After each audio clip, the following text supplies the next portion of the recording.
So Mark 3:17 continues, after James, the son of Zebedee, is his brother, John, also surnamed by Jesus, son of thunder, the Boanerges. An important one, isn't he? The beloved. The beloved. So we talked about Peter, we've talked about James, and now we're talking about John, the brother of James, also the son of Zebedee. One of the things which I think is really interesting about all of these disciples is that every single one of them, bar one, were martyred for Jesus. Just from a purely philosophical perspective, that speaks volumes to me, because a man will die for something he believes to be true, but he won't die for something that he knows to be a lie. Now, these guys are eyewitnesses. They would know if Jesus was lying, and they would not die for somebody that they knew was lying. They believed him. And there was something about Jesus that was so prominent that they were willing to die. Especially John, because he saw him when he was being baptized. He saw the Spirit descend, he said, didn't he, in his own writings.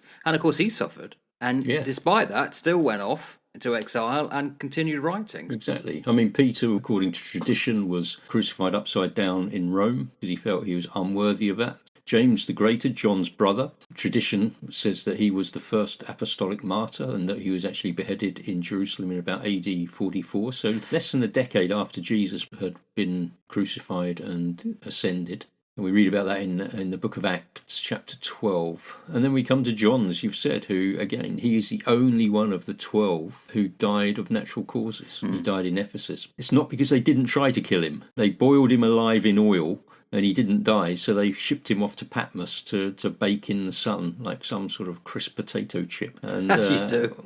As you do. And of course, while he was there, he wrote that incredible last book of the New Testament, the Revelation. Yeah. Interesting young fella. Jesus obviously knew who he was choosing and why. But I don't think we should underestimate the backdrop to when these guys were being chosen. We know that the Jewish war exploded in 66 and Jerusalem was sacked and the temple destroyed in the year 70.